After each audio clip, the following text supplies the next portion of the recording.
With that, I'll bring Marty Matlock as our next speaker, and he's going to talk about sustainability and how we maybe invent to live. He's a professor of ecological engineering in the Department of Biological and Agricultural Engineering at the University of Florida. He's also, Arkansas. That's not an insult. He also served as the executive director of the University of Arkansas Office of Sustainability. Marty. Thank you, President Easter. It's an honor to be a part of this panel. I'm going to warn my colleagues that I'll be keeping in the tradition that you started of keeping on time and maybe a little ahead of schedule today, so that we'll have time for all of us to come back up here.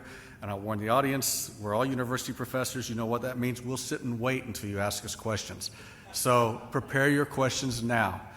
The science-based metrics for sustainable outcomes in agriculture is my topic. It fits so well with many of the discussions we've had today about what the challenges we're facing and how we're going to address those challenges. We all understand that everything is connected, but our understanding that everything is connected really gets siloed because we all work in a certain framework. We all engage with our peers in our academic or professional settings, and we forget just how interdependent all of our disciplines are, and frankly, just how dependent upon the land we are. Kofi Annan authorized this Millennium Ecosystem Assessment in 2000 for the United Nations, and a panel of 1,560 to 1,600 scientists around the world spent 4 or 5 years assessing our ecosystem services. Released a report in 2005 that was pretty jarring because it suggested that most of the ecosystem services, the things that the biosphere provides to humanity that we depend on, are either in peril or in serious decline. The constituents of well-being, the things that we value as a species, are dependent upon the land. They're dependent upon the biosphere. As we lose those ecosystem services, we lose our common prosperity. And the other challenges we've heard today is that everything is changing, and that rate of change is accelerating. We are not very good at adapting to change. The National Academies of Science did an assessment of universities' rates of change, and found it took the typical university 10 to 15 years to implement change within universities. Now, universities are supposed to be the frontier of change. It takes us 10 to 15 years. Sustainability really is about population for the human perspective. My mentor, Norman Borlaug, said it very well in his acceptance speech for the Nobel Peace Prize in 1970, father of the Green Revolution. He said, I'll paraphrase, we have only won a battle against hunger. The war against population increases, and the battle continues. So Norman Borlaug spent his entire life, starting in about 1950, with an army of hunger fighters, of agricultural scientists and engineers to try to bring common prosperity to humanity, to fight hunger. His sense was that the population monster could only be slayed by prosperity. Prosperity reduces population. That was his fundamental philosophy and principle, and the data proved that out globally. As we look at where we are, in 1950, the state of the world, the state of humanity, was that of chronic malnutrition. When he accepted the Nobel Peace Prize for that body of that army of hunger fighters, about 17% of Earth's population at the time was chronically malnourished. That 17% was in the 3 billion range. We're at 7.2 billion now. Approximately 900 million of our brothers and sisters, 14%, are chronically malnourished. Now, that's come up a little bit over the last 10 years because of the global recession. As we saw, prosperity and energy are directly connected. Hunger and prosperity are directly connected. At our current fertility rates, we will hit 12 billion by 2050, but the good news is that fertility is declining. The number of children a woman has in her lifetime is declining around the planet. And that decline is directly correlated to the education of women and to economic prosperity of the family unit. Those two things directly affect fertility rates around the planet. So I say to corporations and to citizens groups and NGOs when I make these presentations, if you want to do one thing to make a better future for humanity, educate women. One thing, educate women. Top of the list, educate women around the world. You don't have to empower women, you educate women, the empowerment follows. Now we have uncertainty about the population rate. The UN estimates of population change ratcheted up from 9.25 to 10 billion in October of 2013 because of concerns about loss of traction with reduction of fertility rates due to the global recession. What is clear is that what we do in the next 10 years will dictate the shape of humanity in the next 100 because demographics are destiny. The children being born in the next 10 years will be the bearers of children in the next generation, and so on. So reducing population fertility rates now through bringing prosperity to our most impoverished communities will dramatically affect where we go on this curve. And another thing that we see to be true over the last 200 years is that when technology and cultures collide, technologies prevail, cultures change. Cultures always change. We're all in this together, folks. The extra 3 billion folks coming to dinner in the next 30, 40 years, they're not going to be from around here. They're going to be from less developed regions. That's great news if you're in the business of packaging consumer goods and selling it to people, because you're going to have a whole bunch of new customers. It's challenging for how you get that packaged good to those customers. Now, we all understand that sustainable agriculture really is about people, profit, and planet. We all understand that it's not just about the planet, it's not just environmental. We tend to focus on that a lot, but these are truly inseparable elements: people, profit, and planet. And when we try to separate them, we fracture this concept of sustainability. We have to consider the cultural, the economic, and the environmental elements together. We've also seen today that we already dominate the earth as a community. Croplands of the earth occupy about 43% of Earth's terrestrial surface if you include grazing and pasture lands. There's not much other land for growing more food, so intensification is our next order of business. In order to meet projected demands, we need for food, feed, fiber, and fuel from the land, and we have to produce all four. We have to increase output 50 to 100% because these folks are going to be more prosperous than we are today on average, which is good news. It's a wonderful future for humanity, but that means the demand for higher quality food and protein is going to increase. If global production has not increased, U.S. and European producers are going to have increased demand proportionally. If we want to preserve biodiversity on the planet, other life, we're going to have to freeze the footprint of agriculture. Thus, the output per area yield must more than double in the next 40 years in the U.S. and in Europe. Energy scarcity, of course, is going to drive innovation. We saw that with Bruce's presentation. Water scarcity, as Anne-Marie indicated, will limit productivity globally. Jason Clay of the World Wildlife Fund initiated the Field to Market Alliance for Sustainable Agriculture because of this convergence of interest. Freezing the footprint of agriculture is an absolute criteria for preserving biodiversity on the planet. Now, Jason's assessment was that we can do this through genetics, increasing better our management practices, technology, improving underperforming lands, and a number of other practices. But the role of research is central to freezing the footprint of agriculture globally and in the global north. I work with a number of companies around the world in understanding the impact of these changes on their supply chain. The food supply chain is a very complex global process, but there's a common interest in improving sustainability of this food supply chain because of safety, security, and stability. Now, safety and security were defined earlier very well. Stability is just the ability to put your product on the shelf. If you are in the business of putting a branded product on the shelf and you can't source the raw materials to put that product on the shelf, your business is going to suffer. The other issue we have, especially in the global north, is an issue of trust. And this is an issue that our European colleagues are struggling with extensively, and it's affecting trade, global trade in a big way. And it's affecting our ability to do business in the United States, consumer attitudes. The social license or freedom to operate, especially in animal agriculture, is becoming an ongoing challenge. Criteria for legitimacy of production, especially with genetically modified crops, is a critical challenge that the United States is going to have to address globally. Market competitiveness, of course, is driving most of these things. Ideology, not science. But the reputational risk to the retailers, to the consumer packaged good companies, is real. and that's why they care about sustainability. There are a number of sustainability initiatives, the Field to Market Initiative in the United States that I indicated, the Sustainable Assessment for Food and Agriculture, the FAO released guidelines for. I had the pleasure of serving as an editor of this process 2 years ago. Stewardship Index for Specialty Crops, the United Nations Foundation, Sustainability Consortium, and Walmart, of course, and other retailers are very interested in this process.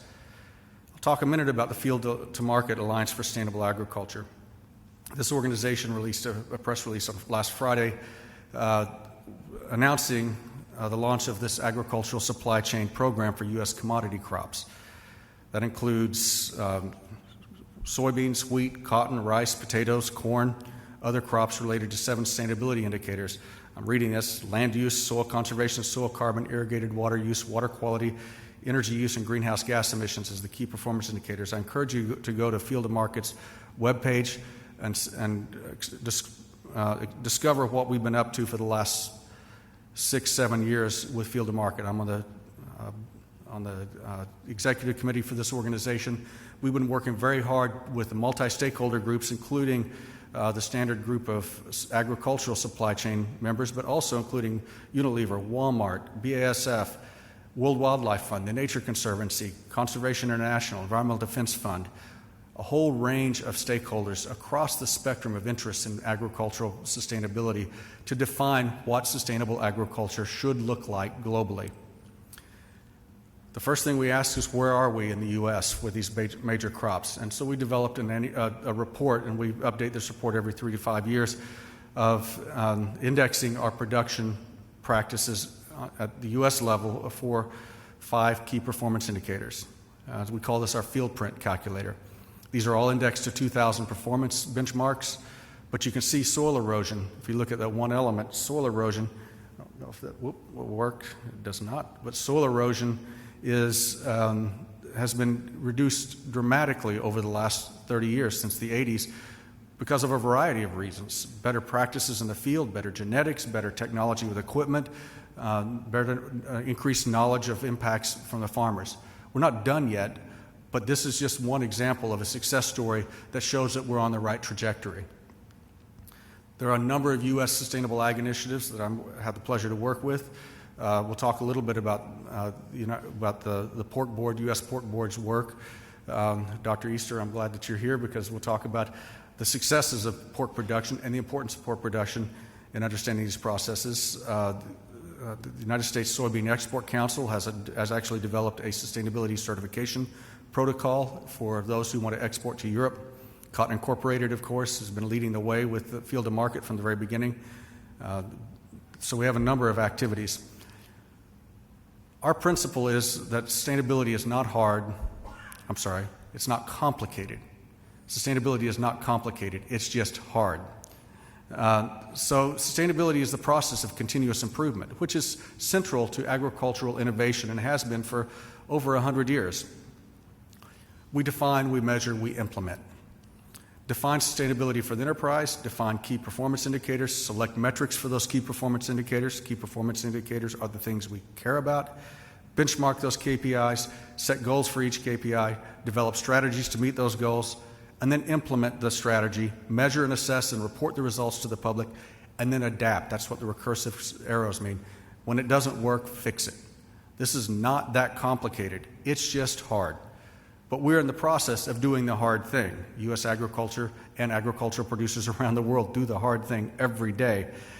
Now, the T16 Technical Committee met yesterday. We've been working for about a year to develop a standard for sustainability framework for agriculture, and we approved this to go public in the next month or so. So we'll release a public ANSI standard for sustainable agriculture as a framework that will be available for public review and comment under the ANSI protocol.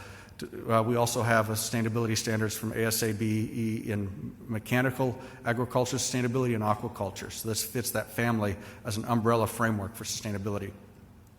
The Field to Market Alliance for Sustainable Agriculture defines sustainability as meeting the needs of the present while enhancing the ability of future generations to meet their needs. My granddad was a Mennonite farmer, and he always said, leave the wood stack a little taller. That's what we're talking about. Make it better. This is an optimistic sense. This is taking the Brundtland Commission definition of sustainability and making it optimistic. We're not just doing no harm, we're making it better. We have always done that in the agricultural community. Leave the fields more fertile, leave the system more productive. Increasing productivity to meet future food, fuel, feed, and fiber demands, improving the environment, improving the social and economic well-being of agricultural communities. Jason Clay, again of the World Wildlife Fund, likes to say there are persistent issues in sustainable agriculture, and then there are important issues. The persistent issues are locally grown, GMO-free, organic, natural, and they don't matter to sustainability. What matters are the important issues. Key performance indicators, outcomes like water use efficiency, soil erosion, soil organic carbon, land use change, and biodiversity loss. Those are the things that matter. So we have to get to the things that matter. And part of that is we have to use a taxonomy of goals, and this is articulated in our T16 framework standard that we're developing, where we understand that there are aspirational goals, strategic goals, tactical, and operational goals. And I'm not going to belabor the definitions of these right now, but that you can refer to our upcoming standards review for that. But in essence, aspirational and strategic goals belong to the community at large, the large stakeholder group. That's where we all have to agree that these are the things that are important. But the way you get there, the tactical and operational goals, are management goals of the enterprise, and those belong to the farmers. Those belong to the companies. They do not belong to the larger stakeholder group. That dashed line is the division between those. We can all agree on our strategic goals, and then how we get there, the outcomes are up to the producers. We never ever prescribe practices to farmers because that kills innovation. Innovation is the key to our agricultural future. We've seen that several times today. We also suggest that key performance indicators must be outcomes-based, science-driven, technology-neutral, and transparent. This is not about ideology. This is about good business and good science. Classic key performance indicators for agriculture are greenhouse gas emissions, energy use, water use, land use, water quality, nutrient use efficiency, and habitat and biodiversity. These are the KPIs that Field to Market is developing, and they're being adopted across the practices. Now, what's a key performance indicator? Linus, I had the opportunity to visit your beautiful country last year. In one of the national parks. I went on a photo safari, and I saw this giraffe with a bunch of gazelles and zebras down in a riparian zone in the South African veldt, and it moved. This big mother giraffe, she's obviously gravid, her ears perked up, and she started walking up to this little ledge next to a creek, and all the zebras and gazelles skedaddled. I mean, they saw her look up this way, and they went that way fast. They didn't see what she saw. They didn't care. Her interest in whatever was there was enough to give them the signal to make a decision, and they made the correct decision. Can any of you see what she's looking at? See, the key performance indicator is the giraffe. The metrics are those 5 lions. You don't have to measure the lions in the veldt to know that you got to skedaddle. Sometimes it's good enough to know that the giraffe sees something to make a decision. Getting those KPIs right is key. We use life cycle assessment. Anne-Marie did a great job of characterizing life cycle assessment for part of our KPI development and benchmarking and assessment of comparative practices. Working with the